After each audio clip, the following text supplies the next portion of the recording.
Hey guys, Trance Mechanic here, and what we'll be working on today is a couple of my favorite master locks. First one is this model M15. I believe this is one of the larger of their Magnum series.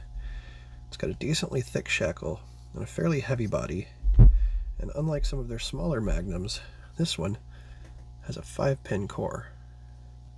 Let me show you, just for scale, what this looks like beside the model number 3, probably the most common master lock in existence.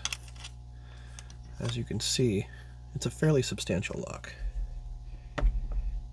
Let's see what it takes to get into this guy. We're going to use bottom of the keyway tension, and a quick note on that, we want to use fairly heavy tension with this lock in order to get any kind of decent feedback. We'll also be using a low hook from Jimmy Long's in 19 thousandths. We're going to go all the way to the back of the keyway, apply our tension, and work from back to front. A little click out of 5, a little click out of 4, and we got that open. Now, if you're wondering why that was such an easy and fast open, I'm not completely sure, but I suspect it has something to do with the low set of those first 3 pins. That, combined with the tolerances in this lock, means we may not have had to lift them at all. The next lock on our list is this model 605. Master Lock bills this as a trailer hitch lock, I believe. It's a pretty basic shutter lock with a 4-pin core. I got lucky and got a fairly aggressive bidding on this one. I know some of you have seen this before, not in my videos, but in many other videos where people like to bypass it, and I'll show you that after we're done picking it. I bought this originally to bypass, but when I decided to pick it, I was pretty surprised. Let me show you what I'm talking about.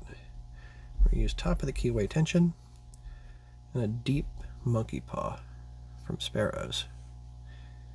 And watch what happens when I pick that first pin.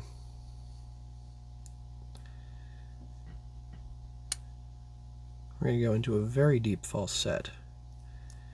Moving back through the lock, we get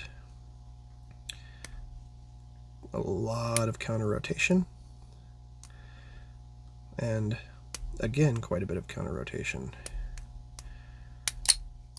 And then we got that open. Counter rotation being indicative of some pretty gnarly spool pins. I'm not sure why they decided to fill this lock with security pins, but it was a very interesting pick for me, especially considering the bypass method that most people use with this lock. I'll show you that now.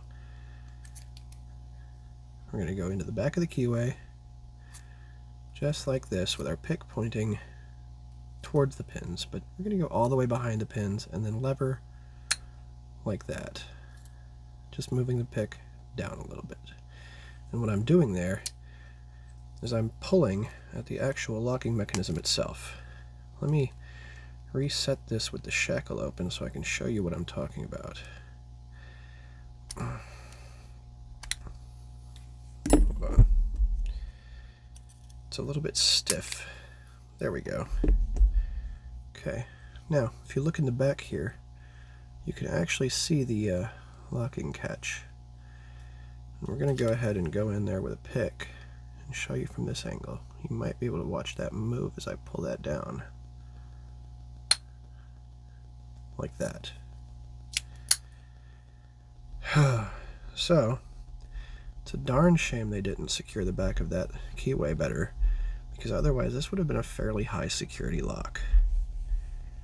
I hope you've enjoyed what I brought you today, and I hope you'll join me next time when hopefully we'll be picking some slightly more high security locks. In the meantime, feel free to join me and the rest of my friends over on Picking Time this Saturday, and have a nice day.